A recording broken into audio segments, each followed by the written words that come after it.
Essa apresentação trata das imagens produzidas por som. Basicamente, nós vamos falar de ultrassom, que é muito usado na área médica e, às vezes, também na área de ensaios não destrutivos, de instalações industriais, e também usado em levantamentos sísmicos de bacias ou de reservatórios, tanto no mar quanto na terra. Para começar, vamos pensar um pouco o que é o som, né? Vamos relembrar o que é o som. O som, aqui eu coloquei uma imagem de um diapasão tocando uma nota mais baixa e aqui uma nota mais alta. Quando a gente fala em nota mais alta e mais baixa, geralmente a gente está pensando, o som tem uma certa velocidade, que são 350 mais ou menos metros por segundo, ou 1.200 quilômetros por segundo, que é um pouco acima de onde voam os aviões hoje, que são subsônicos, né? Mas se você pensar essa velocidade dele como sendo constante, aproximadamente constante, quando a velocidade é o comprimento de onda dividido pelo tempo que ele anda daqui até aqui, né? Ou você vai ter o comprimento de onda vezes a frequência. A frequência em hertz é o inverso do tempo, é o número de ciclos por segundo, né? Então, você tem frequências quando o comprimento de onda diminui para manter a velocidade, a frequência fica mais alta. Então, é por isso que eu associei aqui a essas duas coisas. E essa questão da frequência é uma questão importante, porque quando a gente analisa quais são as faixas que os seres humanos, por exemplo, são capazes de ouvir, a gente ouve sons na faixa de 20 Hz a 20 kHz, 20.000 Hz. Tá? Essa é a capacidade auditiva humana, assim, limite, né? Normalmente as pessoas ouvem menos aqui, e tem variações com a idade, etc. Existem outros animais que ouvem sons, que percebem sons abaixo de 20 Hz e outros que percebem sons acima de 20 kHz, que são chamados de ultrassom, esses sons. Em particular, existe um animal muito peculiar, que é o morcego. O morcego ele tem uma capacidade não só de se comunicar com som, mas também de perceber o ambiente, que ele está em função do eco do som que ele emite, que bate nas camadas que tem das superfícies no ambiente que ele está e reflete para ele. Então, ele também usa o som também para navegação. E um ponto importante aqui a chamar a atenção é que esse estudo que a gente está fazendo inicialmente está tratando dessas ondas, que elas são chamadas ondas de compressão, ondas que vibram na direção em que o próprio som tem. Tá? Esse efeito aí, voltando aqui à questão do eco, do morcego, o som, quando viaja num meio contínuo, ele simplesmente se propaga. Quando ele passa por uma interface de um meio para outro, parte dele se propaga e parte se volta.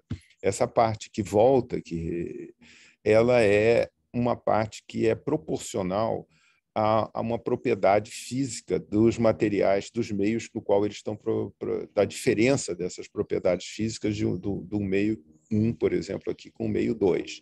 Essa propriedade física que a gente tem, que é chamada de impedância acústica, ela é o produto da densidade do material, como vezes a velocidade em que a onda propaga naquele material. O material, quanto menos rígido, a onda é mais lenta, quanto é mais rígida, a onda vai mais rápida. Então, esse produto é chamado de impedância acústica e a quantidade de onda refletida é proporcional à diferença das impedâncias dividida pela soma das impedâncias. Aqui nessa tabela nós temos eu coletei alguns materiais para colocar valores típicos aproximados, né? Aqui dos que estão no exame de ultrassom do corpo humano, água, gordura, tecido mole, sangue e músculos, e aqui tem as impedâncias, que variam um pouco, mais aqui a variação maior, claro, é com o osso. E aqui tem as propriedades que entram no levantamento sísmico, que são as propriedades de rochas, de areia, argila, granito, calcário, sal, etc., que também tem aqui as suas diferenças de impedâncias. Tá? Aqui, então, no exame de ultrassom, o que ocorre normalmente é que a técnica aqui ilustrada tem um dispositivo esse que está na mão dela aqui, que ao mesmo tempo, emite e recebe o ultrassom. Esse som viaja pelo corpo e vai tendo e tem a resposta. O que está mostrado aqui é a resposta em valores de escala de cor aqui que está aqui, e nesse caso aqui nessa outra escala de cinza, de quanto que a resposta tem. Quer dizer, aqui teve uma resposta alta porque encontrou uma superfície dentro do corpo. O ultrassom, quando é usado nas instalações industriais, também é mais ou menos a mesma coisa. Você coloca na parede de uma peça um ultrassom, se ele não encontra nenhuma fissura dentro da peça, então não existe uma interface. Quando existe uma fissura dentro da peça, aquilo cria uma interface e volta, e também você é capaz de detectar esse tipo de estudo também. Então, o ultrassom ele é uma imagem razoavelmente simples, mas é uma imagem também bastante ruidosa. Tá? Ele tem essa metodologia de captar no mesmo lugar que pega, desse tipo de interferência, apresenta bastante ruídos. Mas no corpo humano, principalmente, e também nas instalações industriais, você tem materiais que você conhece, já sabe das propriedades, quer dizer, apesar dos órgãos humanos terem uma variação de densidade e consequentemente, de densidade e de impedância, elas têm uma faixa normal para todo mundo. Então, o estudo é um pouco mais simplificado. A resolução dessas imagens também não é muito alta como eram das outras imagens de tomografia computadorizada ou de imagens de ressonância magnética. Tá? Aqui tem um exemplo de um trabalho que foi feito, que nós fizemos no Instituto, de produzir uma impressão 3D de um exame de ultrassom, onde a gente viu bem claramente que a grande dificuldade de você reconstruir um objeto tridimensional, dada a quantidade de ruídos que tem dentro que vem dentro do exame. Tá? Isso era a ideia aqui, era que uma mãe cega pudesse perceber o exame que ela acabou de fazer. Aqui, voltando, aqui nós estamos falando agora da aquisição sísmica. Né? A aquisição sísmica ela se faz tanto na terra quanto no mar, como eu já disse, e na terra geralmente se usa ou um veículo que dá marteladas no solo, ou dinamite, que geram essas ondas sonoras que se refletem nas interfaces aí das camadas, que geralmente a crosta da Terra é formada por várias camadas que são depositadas geralmente em eras diferentes, etc. Então, esses materiais são revelados por essa onda que vem e, quando encontra uma camada, ela volta para o geofone, ou aqui, no caso da marítima, é um canhão de ar que navega até o fundo do mar, penetra e volta para os hidrofones. Geofones e hidrofones basicamente medem a mesma coisa, só que um está na terra e outro está no mar. Uma coisa interessante do levantamento sísmico é que, quando a gente está trabalhando com a sísmica, a gente tem uma série de nomenclaturas e de dados que a gente precisa conhecer. Eu vou tentar introduzir alguma delas. Né? Por exemplo, o que ocorre aqui nesse momento aqui é que por exemplo, nesse caso aqui, o navio vai andando e cada hora vai explodindo num certo lugar, e os hidrofones vão também acompanhando aqui. Então, o processo de levantamento implica que você tem registros de várias explosões e de vários receptores que mediram curvas tipo essa que está aqui, que registra a intensidade que esses receptores receberam o sinal. Aqui depois ele vai bater um outro. Nesse caso aqui, por exemplo, todas essas medidas dizem respeito à presença dessa interface que está aqui. Então, existem técnicas para fazer um processamento com esses sinais registrados por aqui, que são chamados de sinais, que foram os registrais lidos, né? Que é a chamada feita da sísmica pré-stack, que é onde você tem diretamente ainda a informação lida pelos geofones ou pelos hidrofones, e aqui e combiná-los e colocar aqui nesse texto, nesse traço central, para ficar na mesma situação do exame de ultrassom, onde você teria a fonte gerando uma onda que vem, bate e lê de volta aqui nessa mesma posição. Entendeu? Então, na realidade, o que você guarda entre a sísmica pré-stack e a sísmica para interpretação, que é pós-stack, que vem para interpretação, você guarda justamente esse registro que vai para a imagem sísmica. Aqui é mais ou menos fácil da gente ver como é que esse processo pode ser feito, dado que a geometria da interface é horizontal, mas quando ela é inclinada, existe um mergulho de camadas, e isso ocorre muitas vezes por causa dos movimentos tectônicos, o que você tem é um processamento sísmico mais complexo. Tá? Então, você pode receber para trabalhar um sinal pré-stack, que é mais ou menos com uma cara como essa, ou um sinal pós-stack já pronto para interpretação empilhado, que é esse sinal aqui. E aqui, então, você tenta entender como se fosse um registro de que cada linha corresponde a uma seção, a um sinal daquele, uma curvinha daquela. Vou explicar agora como é que a curva vira uma imagem nesse próximo slide. Tá? O que a gente viu é que você consegue, com o processamento, determinar uma curva de amplitude com o tempo. Né? Esquece profundidade por enquanto, com o tempo. Essa curva você pode mapear, por exemplo, de mínimo ficar preto e o máximo ficar branco, ou vice-versa, fazendo simplesmente um mapeamento de cores. E com esse mapeamento de cores, você vai transformar essa linha numa linha de pixels coloridos. Quer dizer, no caso, coloridos aí em tons de cinza, no caso dessa imagem que está aqui. Tá? Onde, digamos, estaria o valor máximo, está aqui no caso seria tá preto, o valor está branco, etc. Essas linhas de pixels podem ser juntadas e formam uma seção sísmica, que é uma imagem 2D sísmica. E essas seções também podem ser juntadas e formam um volume sísmico. No caso do volume, inclusive das seções, existe também uma nomenclatura que a gente precisa conhecer. A aquisição é feita numa certa direção.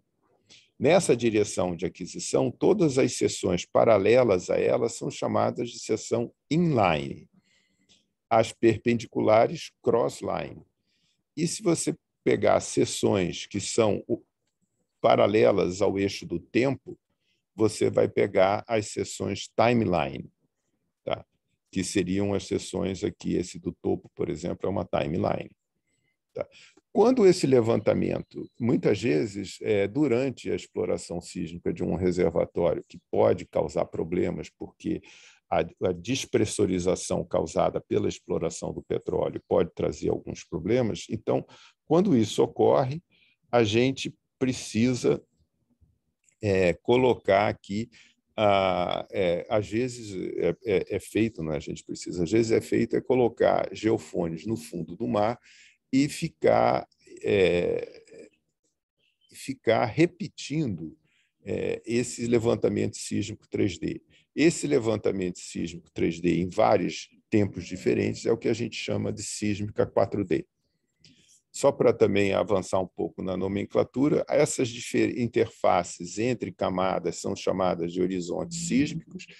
Essas interfaces, essas superfícies geradas por deslizamentos que ocorrem entre as camadas são as falhas sísmicas, e essa interpretação a partir desse dado, de onde estão esses horizontes, e essas falhas formam um modelo estrutural. Aqui vamos fazer um exemplo simples de como funcionaria assim, a interpretação do que é esse dado sísmico. Tá? Esse dado sísmico ele estaria aqui num exemplo de 1, 2, 3, 4, 5 camadas, onde só tivessem 2 materiais, o cheio e a areia. E então, se a gente pegasse para cada uma dessas camadas, a gente teria uma velocidade, teria uma certa densidade, e o produto das duas daria uma certa impedância. Tá certo? Isso foi que a gente calculou. Essa impedância acústica, ela tem também a gente, a partir da impedância, usando essa fórmula que está aqui, que é a diferença de impedância sobre a soma das impedâncias, a gente calcula quanto que cada uma dessas interfaces reflete da onda sonora que chega ali nelas. Essa onda sonora então, fica com essa função de reflexão, no caso aqui, que a gente usou essas funções de graus, seriam funções que teriam só uns impulsos aqui, né, com uma certa intensidade e um certo sinal, dependendo aí da impedância relativa de uma camada com a outra. O que a gente tem para representar essa onda que chega e volta é um modelo que a gente chama de modelo convolucional, que, na realidade, é o seguinte, é como se vamos dizer que isso aqui fosse a onda produzida pela fonte, pela explosão. Essa onda produzida pela explosão, ela viaja, quando chega aqui nessa posição, ela começa a se reproduzir, no caso, com um sinal negativo. Então, ela fica com essa curva que está aqui mostrada em uma espécie de laranja, não sei, essa cor.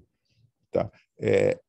Quando chegar nessa outra, ela teria uma outra resposta, que é essa resposta em azul, e assim sucessivamente.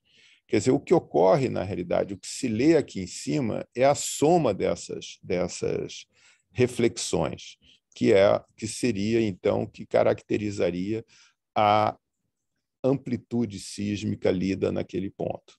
Essa é a interpretação que a gente dá para esse modelo pós-stack, que é o chamado de modelo convolucional.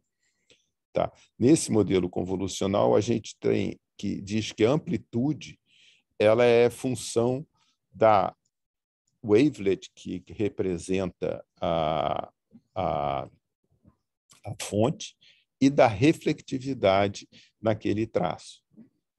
Essa amplitude matematicamente é obtida pela convolução, e a convolução, na realidade, é uma fórmula que está aqui, que nós vamos estudar ela mais depois. Então, esse é o modelo convolucional que dá uma interpretação física para aquilo que nós temos. E o problema, geralmente, é que nós temos esse levantamento sísmico vindo das empresas que fazem o processamento sísmico, e a gente tem que achar onde estão os horizontes, onde estão as falhas, e determinar a geologia. Quer dizer, primeiro começa tentando inverter e achar W e R.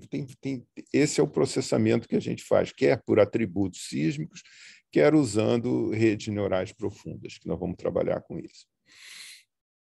Outros dados, às vezes, nos dão mais resultados, por exemplo, nas áreas mais promissoras, geralmente as companhias fazem poços exploratórios, e depois tem poços também que tiram testemunhos, são cilindros que são retirados do poço, do material, e aqui eles estão cortados no meio e postos numa calha, para que o geólogo possa lá e olhar e sentir o que cada material daquele é, né? E isso vai nos dar um certo ground truth para a gente trabalhar também. Outro ground truth importante é que, às vezes, dessas rochas são tirados pequenos cilindros, que são os plugs, que são levados para serem feitos exames em laboratório, onde eles determinam a permeabilidade, outras propriedades petrofísicas desses plugs. Tá? Aqui, só para chamar a atenção um pouco do que a gente dá uma sair assim desse foco que é o curso nosso para ir um pouco mais adiante, né? Aqui tem uma ilustração de uma seção da Terra, né? A Terra tem um raio de aproximadamente 6.300 quilômetros, acredito que seja mais ou menos a costa brasileira. A camada, a crosta que a gente trabalha tem lá uns 100 quilômetros.